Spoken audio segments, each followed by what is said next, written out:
Hi guys, welcome back to the channel. If you watched my previous video, I did state that I wanted to make homemade ice cream as well as a homemade banana bread.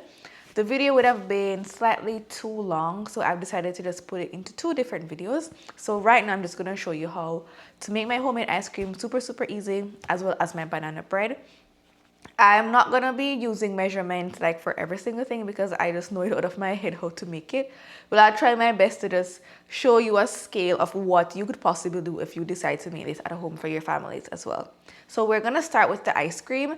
It will need to set overnight. So tomorrow we'll just do a quick follow-up to say, okay, this is what the ice cream would have looked like after it would have set. But the banana bread, it takes me normally an hour to bake. So I'll be able to show you that tonight how it looks, but tomorrow for the ice cream. Okay, so we're gonna start with the things that we're gonna be using today to make the ice cream. So the first thing I have is this container of whipping cream, and I'm gonna be using all of this. Normally when I do all of this, I will use the entire can of condensed milk. If you're gonna be using approximately 2 cups, using all of this will be too sweet. So I would recommend that you use 3/4 of the can if you're gonna be doing only 2 cups. This container has about 2¼ to 2½ cups, which is why I'm gonna be using the entire thing of condensed milk. I also use a splash of vanilla. You can do this to your liking. Yeah, as I said, not going to be measuring everything, but a splash of this. I'm also going to be using a little bit of salt as well to balance out the sweetness. And to finish it off, I use Oreos from the grocery store.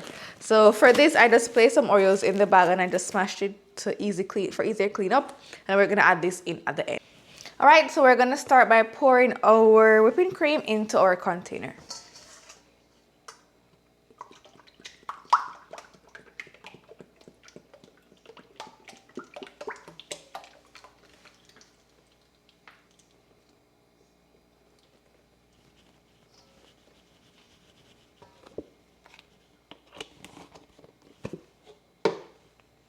Pinch of the vanilla.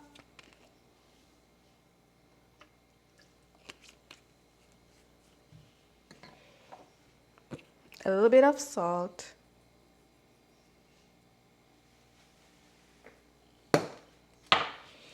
And the entire can of condensed milk.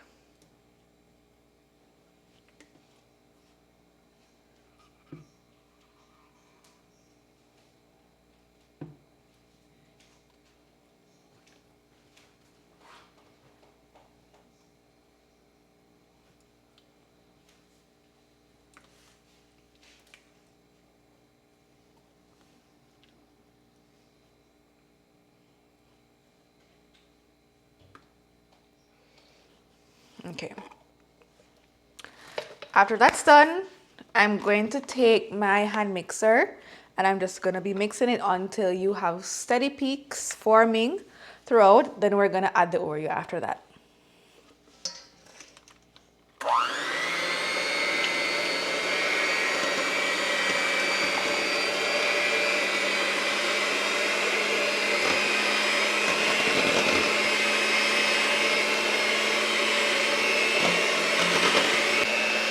All right, so after 10 minutes, this is the consistency that you want. You're able to see the peaks being formed. And we're going to go ahead now and add our Oreos.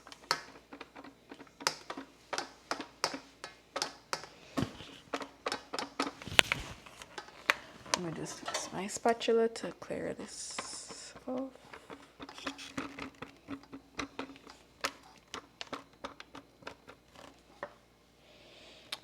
Okay, let's just rest this here for now.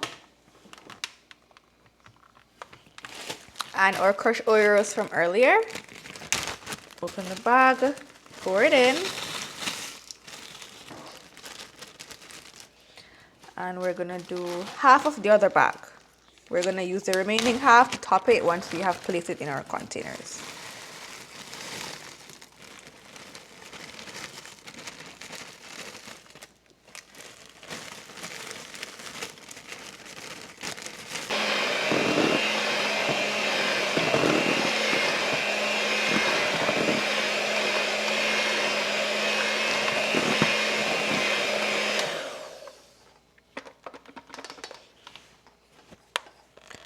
Okay, so that's the base of our ice cream. Okay, so I'm gonna take this spatula and I'm going to go ahead and I'm gonna place them in these containers. So I have 2 of them. We're gonna transfer the ice creams into this so that it can actually be placed in the refrigerator to cool overnight. You will need that if you want the texture of ice cream, okay? And as we're doing this, I wanna talk about my video that I made earlier, getting the ingredients for this ice cream at the supermarket and the prices that we are seeing now. If you watch especially my grocery videos, you'll notice that this is something I always talk about. And right now in Canada, we are officially in a recession. And so because of that, you might go to the grocery store and you're like, oh wow, even last month, this was cheaper. And I feel more and more persons are doing this and we're trying to find alternatives to this. And actually, I'm open to your suggestions. Sometimes supermarkets that I see other persons going to that are cheaper are just not available to us here in British Columbia. So we just have to go with the regular routes, even though I do feel like Walmart is the cheapest supermarket compared to the others that we have in the area. So this is what I do. So this is the first one. I'm gonna get the other one, then we'll finish by topping them off with Oreos. So this is the other one. And we're going to repeat the process. Now, to make this batch of ice cream, the cream itself was $6.29, I believe it was. The Oreo, I would have used 2/3 of it. And that pack of Oreo, I believe it was $3 something. And then, of course, the salt and vanilla I already had. And the condensed milk, this one was $4. There are other ones there in the store that you can try. But I just bought the Grace because, of course, it's a Jamaican brand. And I'm used to Grace, so I just bought that one. But there are other ones there that you could get that are cheaper. And for these containers, once they're filled to the top, it actually equates to 2 cups. And so if I'm stacking this each, we have gotten 4.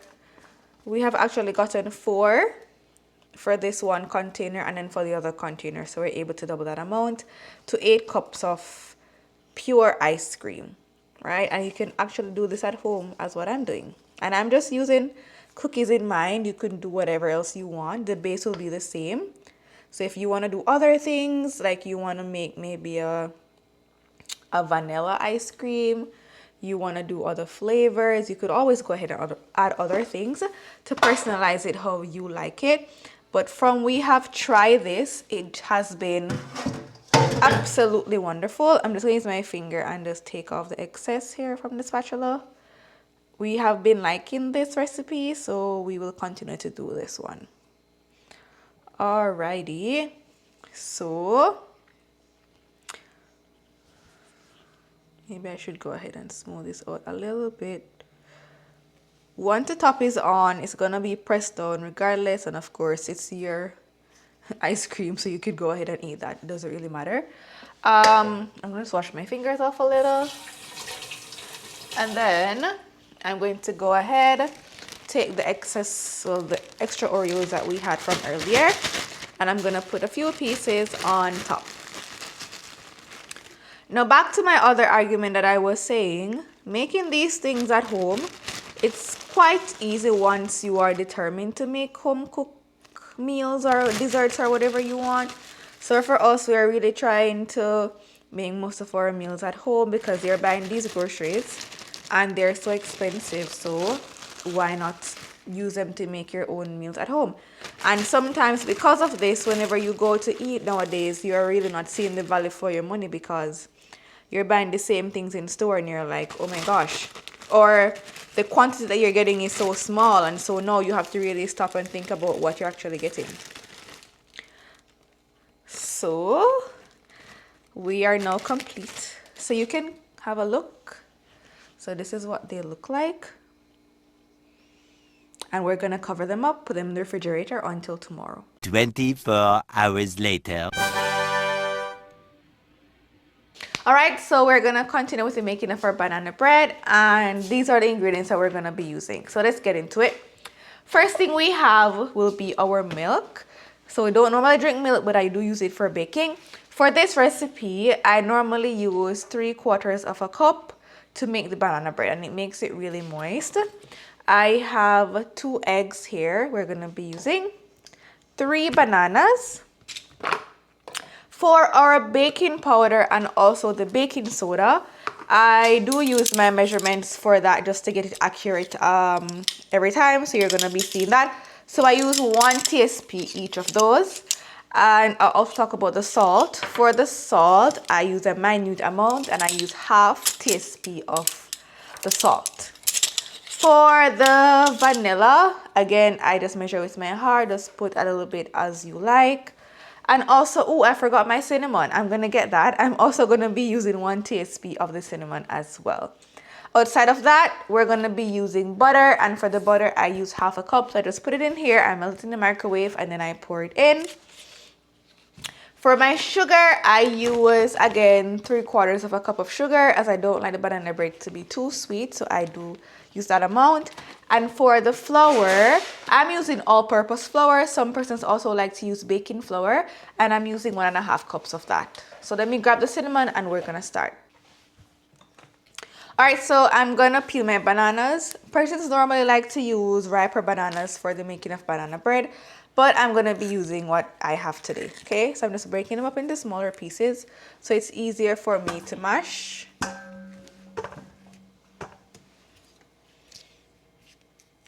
And again, we're using 3 of them.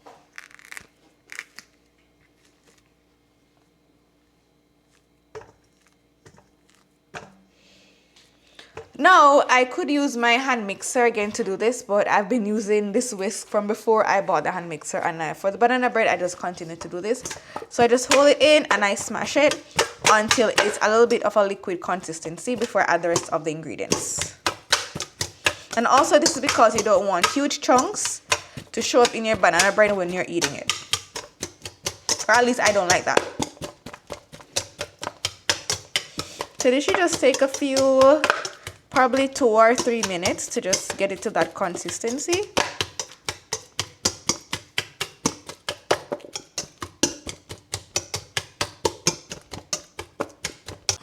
So this consistency is perfect. So I'm going to go ahead and add my eggs on. That's 2. Then I go in with my vanilla, just a little bit. That's good enough for me. And then I like to mix the eggs first because I want to break the yolks to ensure that they're properly incorporated into the banana bread.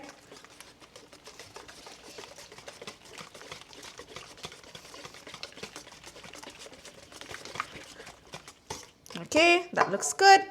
We're going to go ahead now and add the rest of my dry ingredients.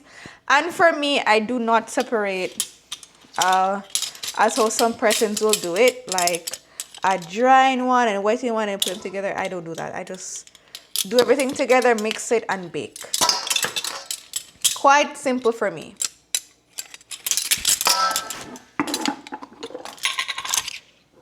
So again, using the same measurements that I told you earlier. For the cinnamon, if you like a more cinnamony taste, you could always add more. You add to your heart's desire.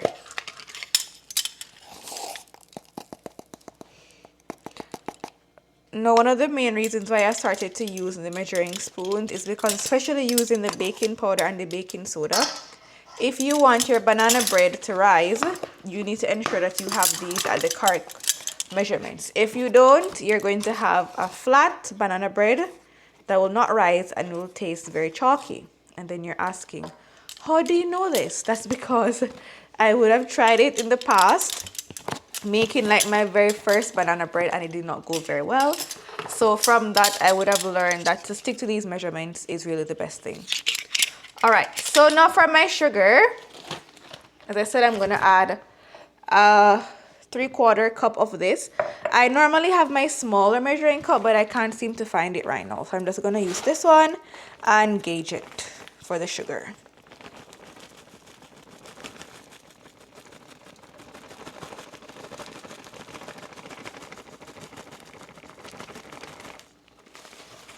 right, let's see how much this is. Let's wait for it to settle. Okay, that's good. So we're just gonna pour it in. And then I'm also going to go ahead and add my milk. So as I said, 3/4 cup, so I'm gonna gauge this as well.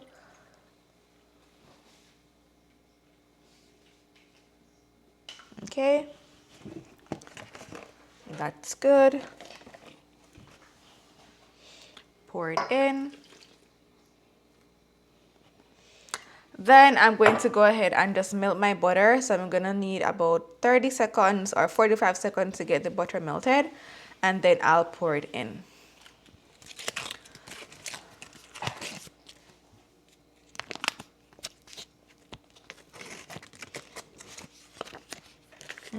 So I know that I need about a bit of a chunk of the butter.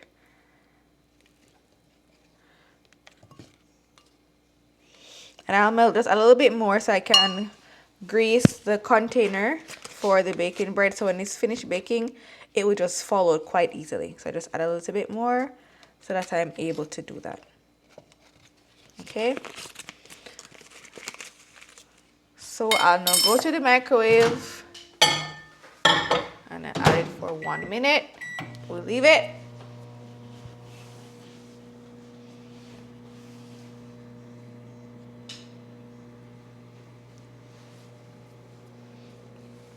So while that is going, again, as I was talking about earlier, these are things that you can start to do at home for your families, especially if you're someone who is also in the process of being what they call nowadays like an ingredient home, where you're making things at home and you can actually see what is being placed in your food. If you were to buy this banana bread at the store, you would see the myriad of ingredients that they have in it to preserve it on the shelf, right? But if you make this at home, you see exactly what is in it, very simple ingredients, and you can have this ready in an hour for your families, ready to be eaten. Normally, I give it 5 minutes just to cool and set a little bit before we cut into it. But yeah, ready at home to be eaten. And so I'm just going to go ahead and preheat the oven to 355 degrees. So I press start on that to preheat. When it is at the optimal temperature, then I'll go ahead and place my bread in there and I bake it for 1 hour. Okay, let's check on our butter. And we are all melty. So we're gonna use majority of this and save a little bit to put in our baking pan. All right, looking good, looking good. So we'll just save this a little bit for the baking pan. Let me just pour it inside the baking pan. I will just fix it up soon. Alrighty. So now the last thing to add to our banana bread is going to be the flour. So I'm just going to go ahead now and pour my flour. Again, we're using 1.5 cups. And it doesn't matter that I did the butter in the cup earlier. I just use a spoon and scrape everything out of it and it will just come right out. So that's fine. So I have my cup here. That's a cup. That's 1.5. You want to get especially the flour correctly, because if it's too much flour in it, it's going to become too cakey and will not be very soft, which is the consistency that we want for our banana bread. All right, so I'm going to stop. Shake, shake, shake. Go down and measure. All right, that's good. So we're going to go ahead, add it. Then I'm going to take my handy dandy spoon and I'm just going to scrape out the excess that would have been left in here into our baking.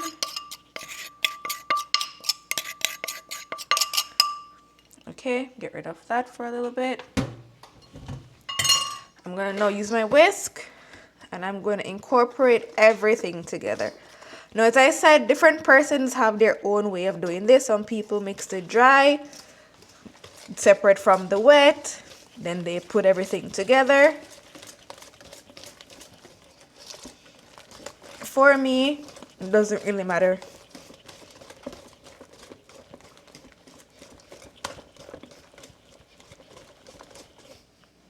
See? So just take a few seconds to whip everything together.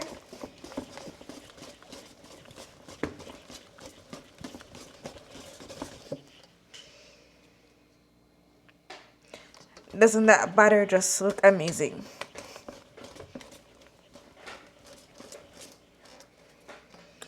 Alright, so once we would have whipped with our whisk, and it's have the consistency and texture that we want, and everything is incorporated properly, just gonna shake off the whisk, get as much of that banana bread out as we can, place that to the side. I placed the remaining butter in this tray earlier. So this is like a loaf pan. Okay, so now that's all ready. You can see all the butter has been properly distributed into our pan. So I'm now going to take my spatula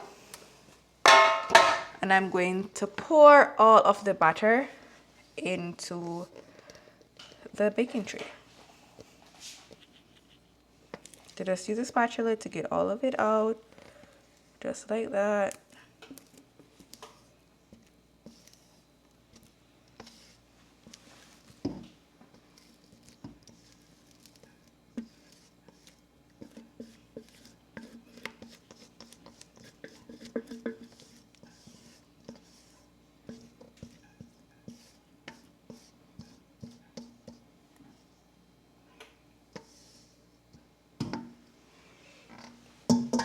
Put that to the side. So now that we have this here, what I normally do, I just take the tin and I do like this because I want everything to be on the same level. So I shake it to the side. That way all the batter is evenly distributed, so it will bake evenly. And we're ready for the oven. We're not finished preheating as yet, so we have about 125 more degrees to go. So we're just gonna wait on that. Then we place the banana bread on the inside, as I said, for an hour. After which I'll take it out, I'll show you the finished product, and you'll see how easy it is to make delicious desserts at home. And you could always switch out different ingredients depending on your dietary needs. If you don't want to use normal sugar, you can use coconut sugar. If you don't want to use this type of milk, you can use oat milk. So many different things on the market today you can use or incorporate to make it for the needs of your family. But it's just showing you that you can make things at home, probably cheaper too than buying it at the grocery store, and it can last longer and you know exactly what is in the food that you're eating. So we just have a couple more, probably about a minute to go before the oven is ready. I'm going to place it on the inside, then I'll show you what it looks like in a little bit. Alright, so we're now at the optimal temperature of 355 degrees Celsius. So we're going to take our banana bread, place it directly into the oven.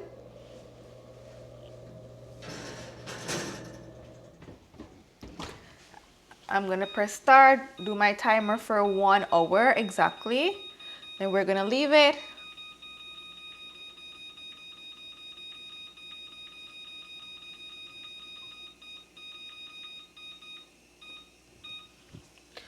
Alright, so see you in an hour. 1 hour later. So it has been 1 hour. I'm going to take the banana bread out of the oven now and show you what it looks like.